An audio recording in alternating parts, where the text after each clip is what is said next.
ಸ್ನೇಹಿತರೆ, welcome back to trade with smart money. ನಾವು first ಈಗ ಸ್ಟಾಕ್ ಮಾರ್ಕೆಟ್ ಅಂದ್ರೆ ಏನು ಅಂತ ತಿಳ್ಕೊಳ್ಳೋಣ.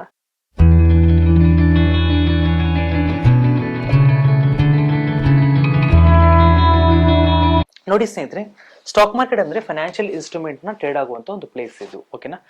ಈಗ ಫಾರ್ ಎಕ್ಸಾಂಪಲ್ ಯಾವ್ದಪ್ಪ ಫೈನಾನ್ಷಿಯಲ್ ಇನ್ಸ್ಟ್ರೂಮೆಂಟ್ಸ್ ಅಂತ ನೀವು ಕೇಳೋದಾದ್ರೆ, ಇಲ್ಲಿ ನಮ್ಗೆ ಶೇರ್ಸ್ ಅಂತ ಬರುತ್ತೆ. ಇದನ್ನ ಶೇರ್ಸ್ ಅಂದ್ರೆ ಈಕ್ವಿಟಿ ಶೇರ್ಸ್ ಅಂತ ಕರಿತೀವಿ. ಅದಾದ್ಮೇಲೆ ಮ್ಯೂಚುವಲ್ ಫಂಡ್ಸ್ ಅಂತ ಬರುತ್ತೆ, ಇದನ್ನ MF ಅಂತ ಕರಿತೀವಿ. ಅದ್ಮೇಲೆ ನಿಮ್ಗೆ ಬಾಂಡ್ಸ್ ಅಂತ ಬರುತ್ತೆ. ಓಕೆನಾ? ಸೊ ಈ ಶೇರ್ಸ್, ಮ್ಯೂಚುವಲ್ ಫಂಡ್ಸ್, ಬಾಂಡ್ಸ್ ಇದೆ ಅಲ್ವಾ, ಈ ಮೂರನ್ನು ಟ್ರೇಡ್ ಆಗುವಂತ ಒಂದು ಪ್ಲೇಸ್ ಇರುತ್ತೆ. ಅದು ಆನ್ಲೈನ್ ಪ್ಲಾಟ್ಫಾರ್ಮ್ ಅಂತ ಕರಿತೀವಿ. NSE ಮತ್ತೆ BSE ಅನ್ನೋ ಎಕ್ಸ್ಚೇಂಜಸ್ ನಮ್ಗೆ ಅದು ಪ್ರೊವೈಡ್ ಮಾಡ್ತಾರೆ. ಅದನ್ನ ಸ್ಟಾಕ್ ಮಾರ್ಕೆಟ್ ಅಂತ ಕರಿತೀವಿ. ಇದು ಬಿಟ್ಟು ಇನ್ನೊಂದು ಇದೆ, ಅದು ಕಮಾಡಿಟೀಸ್ ಅಂತ ಕರಿತೀವಿ.